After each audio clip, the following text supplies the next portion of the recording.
Delhi NCR समेत पूरे उत्तर भारत समेत अन्य इलाकों में किस तरह का मौसम अगले कुछ दिनों में बना रहेगा, इसको लेकर हम ज़्यादा बातचीत करने के लिए पहुंचे हैं मौसम विभाग। और हमारे साथ मौजूद हैं वरिष्ठ scientist doctor Soma Sen Rai ji. Ma'am, Delhi में लगातार मौसम में बदलाव हो रहा है, कभी धूप, कभी छाँव, कभी गर्मी, कभी नॉर्मल। तो आने वाले जो कुछ दिन दिल्ली के लिए कैसा रहेगा, दिल्ली वालों को कैसा रहेगा? अगर हम मौसम का स्थिति देखते हैं तो एक पश्चिम विक्षोभ निकल चुकी है। अभी मौसम साफ है तो इसके चलते टेम्परेचर्स, मैक्सिमम टेम्परेचर्स खासकर बढ़ रही है। साथ ही साथ शुष्क होने के कारण आपका मिनिमम टेम्परेचर्स काफ़ी नीचे चल रहा है, 16 से 18 डिग्री चल रही है। अभी का जो स्थिति है, अगले 2 दिन तक टेम्परेचर्स धीरे धीरे बढ़ने की संभावना है, 2 से 3 डिग्री बढ़ने की संभावना है और किसी किसी दिल्ली के स्टेशंस में 40 डिग्री तक पहुंचने की संभावना है। ये स्थिति इसके बाद हटेगी और टेम्परेचर धीरे धीरे गिरेगी। इसकी प्रधान कारण है कि एक पश्चिम विक्षोभ अभी यहाँ नॉर्थ वेस्ट इंडिया के आसपास बनी हुई है, वो धीरे धीरे ईस्टवर्ड जाएगी। तो कल से, इनफैक्ट आज रात से ही वेदर एक्टिविटी शुरू हो जाएगी जम्मू कश्मीर में। कल ये बढ़ के काफ़ी ज़्यादा होगी और स्नोफॉल, रेनफॉल, भारी वर्षा तक का लेवल तक पहुंचने की संभावना है, यानी 6.5 सेंटीमीटर से ज़्यादा बारिश होने की संभावना है।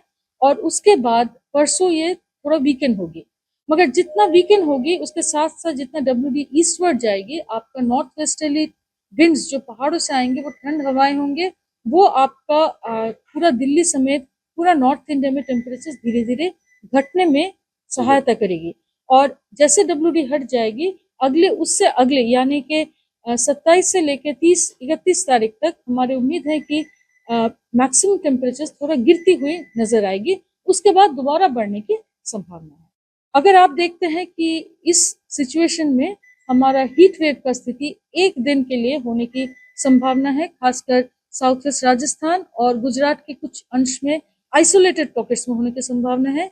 जैसे बताया, कल से मैक्सिमम टेम्परेचर गिरने लगेगा अगर, तो साउथ में पहले गिरेगा, दिल्ली में थोड़ा देर बाद, तो हीट वेव यहाँ से हटने का संभावना है। मगर जो जरूरी बात है कि आपका ईस्ट के तरफ ये वेदर सिस्टम जैसे निकल रही है, उड़ीसा में एक फ्रेश स्पेल शुरू होने की संभावना है। मैक्सिमम टेम्परेचर यहाँ पर 4 से 5 डिग्री बढ़ेगी, 6 डिग्री तक बढ़ने की संभावना है। और इंटीरियर उड़ीसा में आपका 29 तारीख से हीट वेव स्थिति दोबारा होने की संभावना है, जो धीरे धीरे स्प्रेड करेगा वहां से।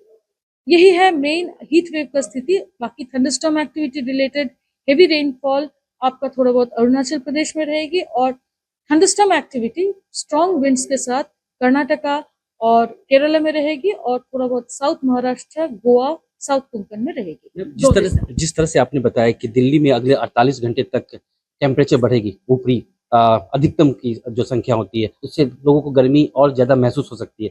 उसके 2 दिन के बाद से फिर धीरे धीरे कम होगी। अधिकतम की बात कर रहा हूँ, न्यूनतम में 1-2% 1-2 अंक होगी, इससे कोई फर्क नहीं पड़ेगा। जी बिल्कुल, आपका मिनिमम में खास चेंज नहीं होगी, शायद 1 डिग्री बढ़ेगी अगले 2 दिन, क्योंकि मौसम साफ होने से ना धीरे धीरे 1-2 डिग्री बढ़ भी सकती है, बट बहुत सिग्निफिकेंट चेंज नहीं होगी, क्योंकि 17-18 डिग्री होगी। और मगर जो मेन अभी हमारा इम्पैक्ट कर रही है वो है मैक्सिमम टेम्परेचर।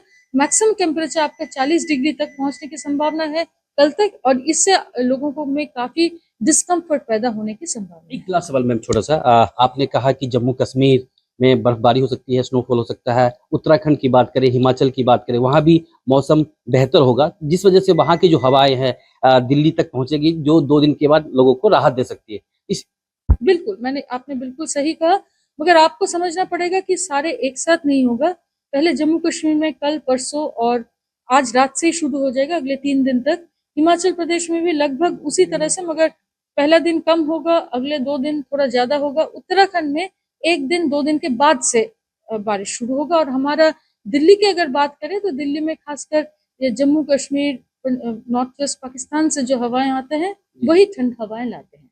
मैम, अगर बात करें नॉर्मली दिल्ली में, तो मौसम सुहाना 2 दिन के बाद हो सकता है, लेकिन क्या बादल आसमान में दिखेंगे? क्या क्या बारिश हो सकती है दिल्ली में? जी अभी तक तो कोई इसका पूर्वानुमान नहीं है, क्योंकि ये पश्चिम विक्षोभ का खास असर प्लेन्स में नहीं दिख रही है।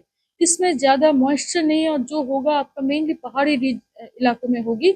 और प्लेन्स में इसका मोर और लेस हमें मौसम साफ मिलेगा। इसी का असर थोड़ा बहुत टेम्परेचर्स में पड़ रही है, जिसके चलते हमारा टेम्परेचर 1 से 2 डिग्री बढ़ने की संभावना है। वेस्टर्न डिस्टर्बेंस जो कब आएगा? वेस्टर्न डिस्टर्बेंस ऑलरेडी हमारा 56 डिग्री पे है, वो धीरे धीरे ईस्टवर्ड मूव कर रही है।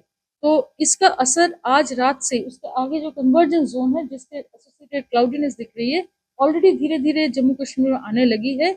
इसका असर आज रात से बढ़ता नजर आ रही है और कल सबसे ज्यादा होने की संभावना है, कल और परसों। थैंक यू मैम, बहुत बहुत शुक्रिया हमसे बात करने का। हमारे साथ मौजूद थी वरिष्ठ मौसम वैज्ञानिक डॉक्टर सोमा सेन राय, जिन्होंने बोला है कि अगर हम दिल्ली एनसीआर की बात करें तो अगले 48 घंटे में दिल्ली एनसीआर में टेम्परेचर जो बढ़ेगा, अधिकतम की बात करते हैं, वो बढ़ोतरी होगी, जिस वजह से लोगों को गर्मी से थोड़ी सी परेशानी होगी। लेकिन वही 2 दिनों के बाद जो वेस्टर्न डिस्टर्बेंस जो एक्टिव हुआ है, उसके वजह से कहीं ना कहीं 2 दिन के बाद जो मौसम धीरे धीरे बेहतर होने की स्थिति देखी जा रही है। तो कहीं ना कहीं लोगों को 2 दिनों के बाद दिल्ली वालों को गर्मी से राहत मिलेगी। लेकिन वहीं अगर पहाड़ी इलाकों की बात करें तो जम्मू कश्मीर में बर्फबारी हो सकती है, स्नोफॉल हो सकता है। और वहीं हिमाचल की बात करें, वहीं उत्तराखंड की बात करें, वहां भी कहीं ना कहीं बर्फबारी की जो अंदेशा लगाई जा रही है। यानी कि देखा जाए तो कुल मिलाकर दिल्ली वालों को ये 48 घंटे गर्मी से परेशान होना पड़ेगा और उसके बाद लोगों को कहीं ना कहीं इस गर्मी से राहत होती हुई नजर आती है। Abhishek Nain, ABP live, Delhi. For exclusive and insightful videos, subscribe to our new channel ABP Live Premium. For exclusive and insightful videos, subscribe to our new channel ABP Live Premium.